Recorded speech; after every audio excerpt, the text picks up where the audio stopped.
ఓం గం గణపతయే నమః. స్వర్ణలక్ష్మి నమస్తే అస్తు. పరబ్రహ్మస్వరూపిణి రాజ్యం దేహి ధనం దేహి సర్వకామాంచ దేహి మే.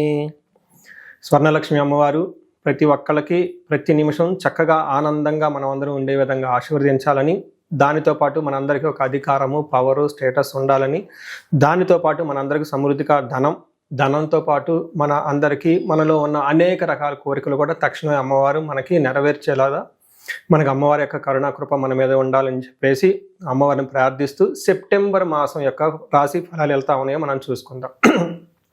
సెప్టెంబర్ మాసం యొక్క రాశి ఫలాలు ఎలా ఉన్నాయో మనం చూద్దాం. ఇందులో కనుక మనం గమనించుకుంటే ఈ మాసం మనకి చవితితో స్టార్ట్ అయ్యి మరలా చవితితో ఎండ్ అవుతుంది. ఈ మధ్యలో 11 రోజులు శ్రావణ మాసం, మిగతాది మనకి భాద్రపద మాసం ఉంది.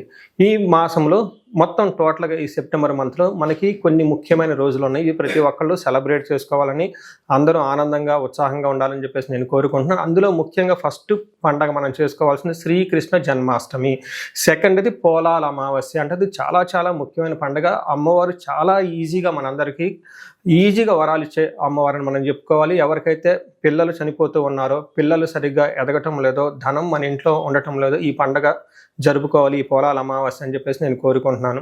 తర్వాత మనకి భాద్రపద మాసం స్టార్ట్ అవుతుంటే మనకి వినాయక చవితి స్టార్ట్ అవుతుంటుంది.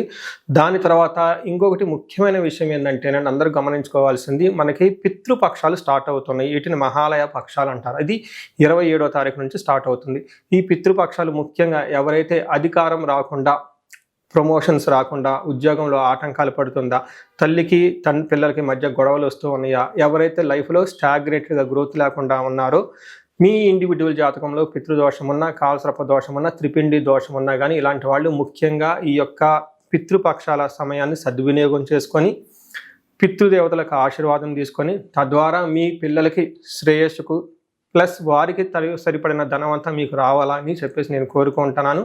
అందుకని పితృపక్షాలను ప్రతి ఒక్కళ్ళు సెలబ్రేట్ చేసుకోవాలని చెప్పేసి నేను కోరుకుంటున్నాను. ఇవి అంతా ఒక ఎత్తు అయితే, జ్యోతిష శాస్త్రంలో మనకి సెప్టెంబర్ మంత్లో 4 గ్రహాలు మారుతూ ఉన్నాయండి. ఈ 4 గ్రహాల యొక్క ప్రభావం 12 రాసుల వారికి ఎలా ఉందో మనం చూద్దాం. ముందులో మారే గ్రహాలు ఏంటి మనం చూసుకుంటే, శుక్రుడు వచ్చేటప్పటికి సెప్టెంబర్ 2న, బుధుడు సెప్టెంబర్ 7న, అలానే సూర్యుడు వచ్చేటప్పటికి సెప్టెంబర్ 17th, తర్వాత కుజుడు వచ్చేటప్పటికి సెప్టెంబర్ 18th. అంటే టోటల్గా 2nd, 7th, 17th, 18th ఈ యొక్క డేట్లో గ్రహాలు మారుతూ ఉన్నాయి. టోటల్గా ఈ గ్రహాల యొక్క ప్రభావం మనకు 12 రాసుల మీద ఎలా ఉందో మనం తెలుసుకుందాం. సెప్టెంబర్ మాసంలో వృషభ రాశి వారికి ఎలా ఉందో తెలుసుకుందాం. ఈ మాసంలో చూసుకుంటే వీళ్ళకి సాధారణంగా ఉంటుంది, 50-50గా ఉంటుంది. ఛాలెంజెస్ ప్లస్ ఆపర్చునిటీస్ ఈక్వల్గా ఉంటాయని మీరు గమనించాలి. కూల్గా వెళ్ళిపోతుంది, పెద్ద ఒడిదుడుకులు అయితే ఏమీ ఉండవని తెలుసుకోవాలి. ఇందులో డీటెయిల్స్కి వెళ్ళిపోయే ముందు ఇందులో ఉన్న నక్షత్రాలు కృతిక 2, 3, 4 పాదాలు, రోహిణి 1, 2, 3, 4 పాదాలు, మృగశిర 1, 2 పాదాలంతా ఈ రాశిలో ఉంటారు. పేరు బలం బట్టి చూసుకుంటే ఇందులో ఈ, ఊ, ఏ, ఓ, వా, వి, ఊ, వే, ఓ అన్న లెటర్స్ అంతా కూడా ఈ రాశిలో ఉంటారని గమనించుకోవాలి. మనం ముందుగా చెప్పుకునే విధంగా 4 గ్రహాలు మారటంతో ఈ 4 గ్రహాల యొక్క మార్పు ఈ రాశి మీద ఎలా ఉంటుందో మనం చూద్దాం.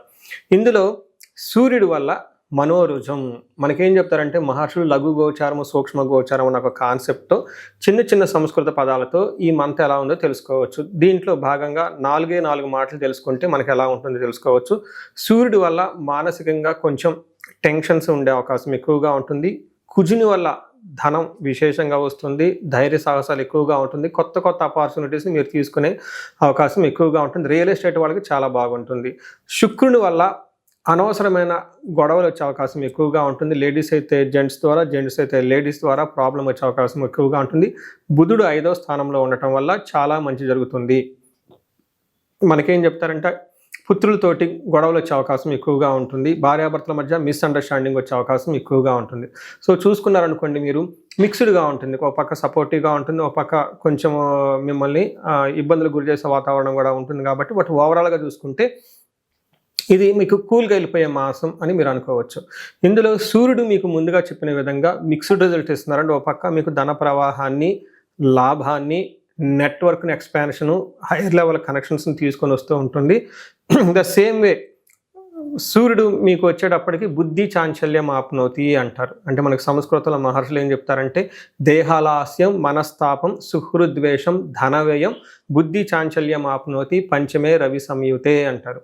దీని ప్రకారం చూసుకుంటే మనసులో చాలా అప్స్ అండ్ డౌన్స్ ఎక్కువగా ఉంటుంది, రకరకాల ప్లాన్స్తో ఉంటూ ఉంటారు, విపరీతంగా ధనం ఖర్చే అవకాశం ఎక్కువగా ఉంటుంది, మీ ఫ్రెండ్స్ని మీరే ద్వేషిస్తూ ఉంటారు, అనవసరంగా మనస్తాపానికి గురే అవకాశం ఎక్కువగా ఉంటుంది. సో ఇక్కడ మనకి ఏం చెప్తారంటే బేసికల్గా సరైన ప్లానింగ్ ఉండి చక్కగా మంచి ఇంటర్పర్సనల్ స్కిల్స్ మెయింటైన్ చేయగలిగితే సూర్యుడి నుంచి పెద్ద ఇబ్బందులు అయితే ఉండవు, చాలా బాగుంటుందని తెలుసుకోవాలి.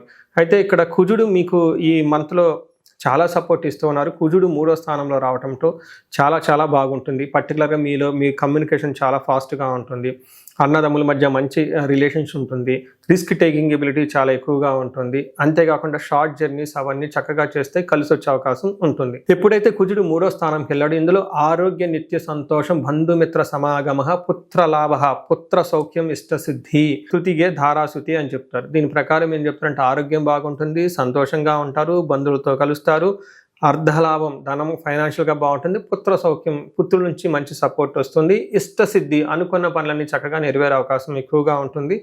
ఫాదర్కి హెల్త్ విషయం కొంచెం జాగ్రత్తగా ఉంటే బాగుంటుంది. చూసారు కదండి, ఇప్పటిదాకా ఉన్న 2 గ్రహాలు ఆల్మోస్ట్ చాలా బాగున్నాయని గమనించుకోవాలి.